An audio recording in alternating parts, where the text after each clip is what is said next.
Hello everyone, this is Ravinder Dundra and welcome to my channel. In this video lecture, we will discuss about this class 10th CBSE Geography chapter number 4, that is about agriculture. In the previous lectures, in part 1 and part 2, we have already discussed about cropping patterns and we have also discussed major crops grown in this country. We have discussed about rice, wheat, millets, as well as we have also discussed about this maize. So now what we are going to discuss is that in continuation with that we will discuss about this food crops other than grains. That means other than grains, what are the important food crops that are grown in our country. First, let us begin with this sugarcane. I think you all must be very familiar with this sugarcane. So what are the climatic conditions required, where it is growing more, where it can be grown more, which type of soil is required for this growth of sugarcane. So everything we will discuss about this sugarcane. So the first and foremost thing is that this sugarcane, it can be grown on tropical as well as subtropical areas. That means what do you mean by the subtropical areas or tropical areas? Means, for example, this is the globe. So the regions which are equal to this equator, that means which are nearer to this equator, we call it as this tropical.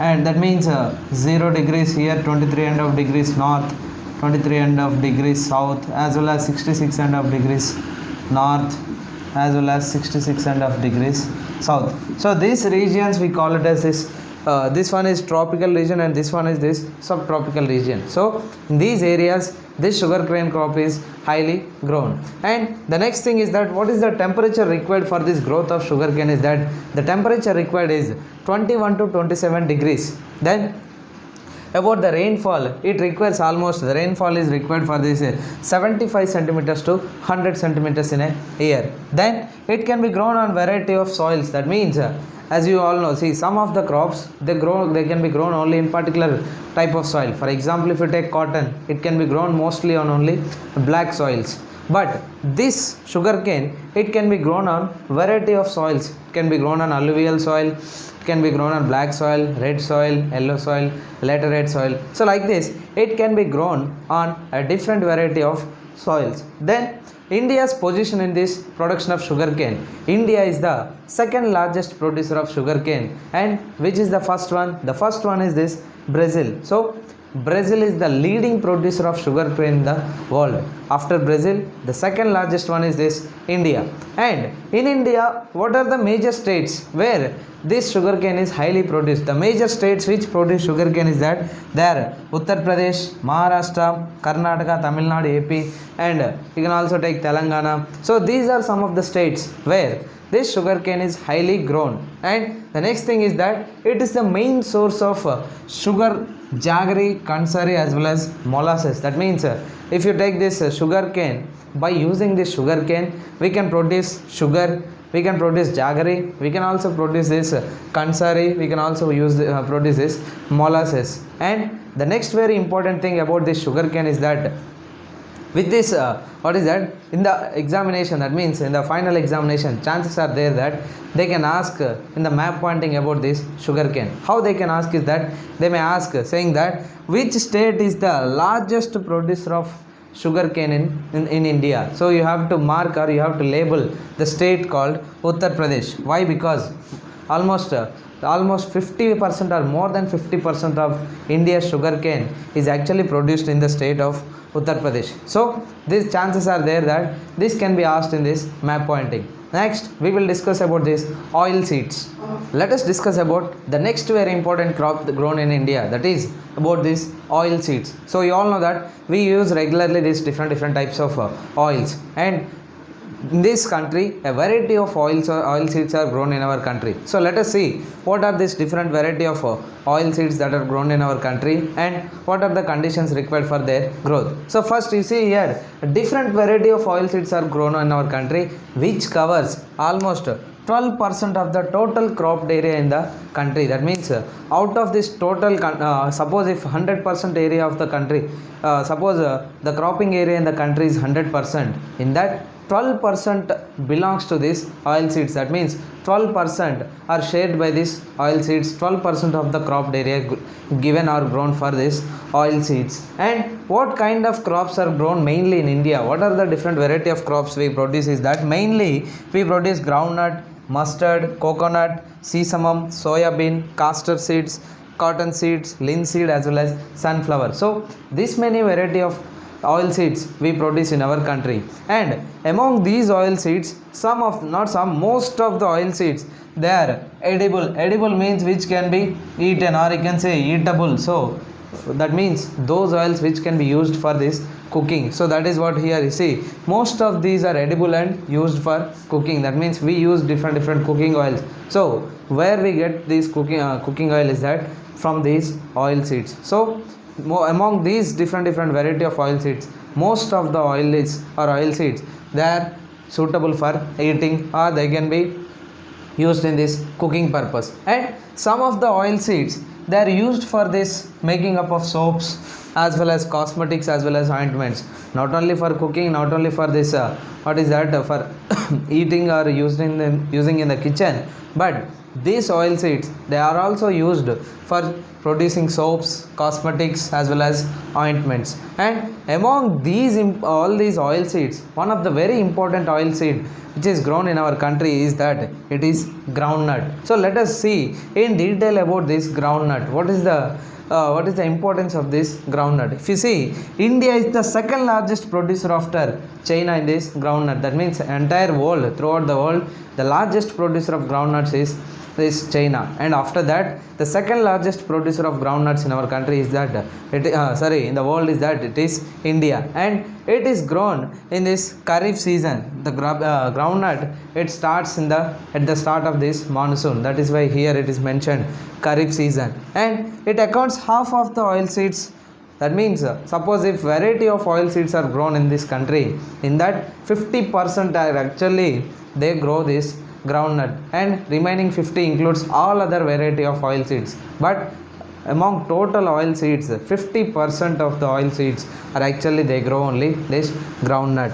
And the next one is that the largest producer of this groundnut is this Gujarat, and next followed by this Rajasthan. Then about other important seeds such as linseed as well as mustard, it is a rabi crop. And when it comes to sesamum, it is a kharif crop in the northern India and a rabi crop in the south. That means it is grown in two different seasons in depending upon the area. What is that? Sesamum. So it is a kharif season in the north India, that means northern India, and below this south India we grow during this rabi season. So these are some of the important oil seeds that are grown in our country. Next we will discuss about this tea. Let us discuss about one of the very important crop, we can also call it as a beverage crop and most favorite to Indians, that is about this tea. So let us discuss in detail about this tea, where it is grown, what are the climatic conditions required, and which states are the largest producers of this tea. So first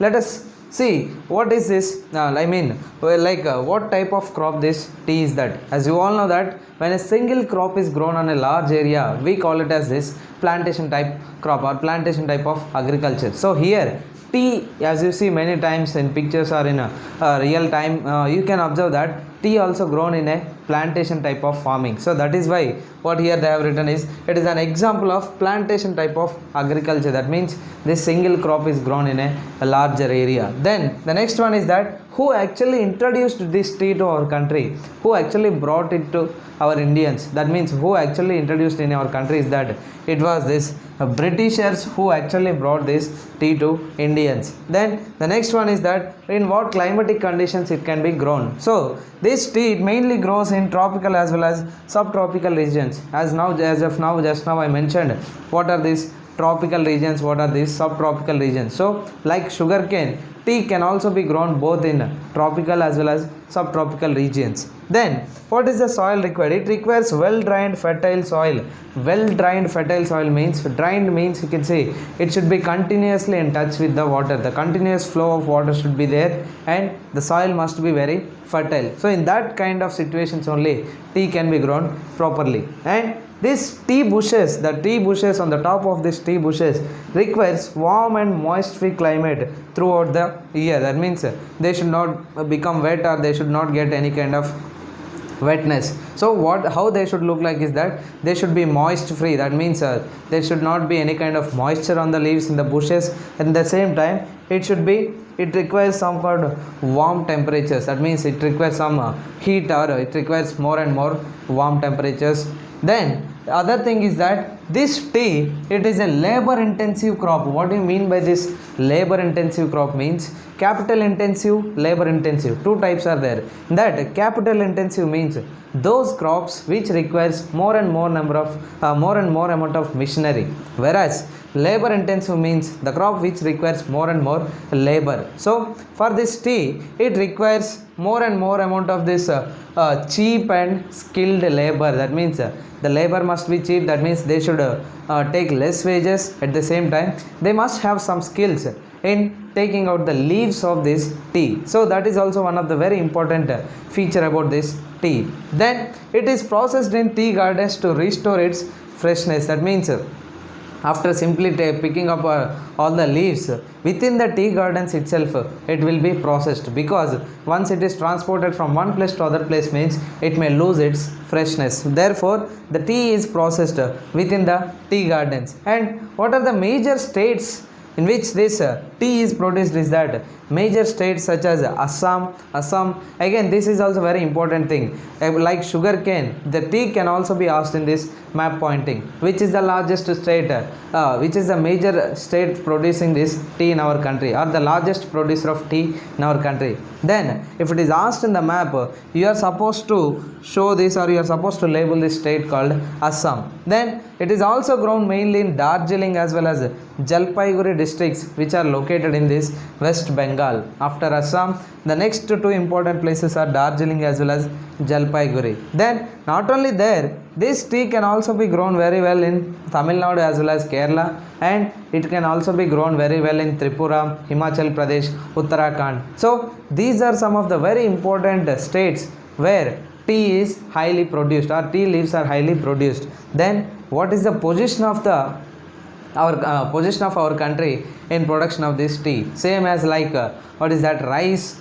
This tea is also the second largest producer of India is the second largest producer of tea after this China. So China is the largest producer of rice, India is the second largest producer. In the same way, tea also, China is the largest producer and India is the second largest producer of this tea. So with this, we have discussed about this sugarcane, oil seeds as well as tea. In the next lecture, we will discuss about this coffee and horticultural crops.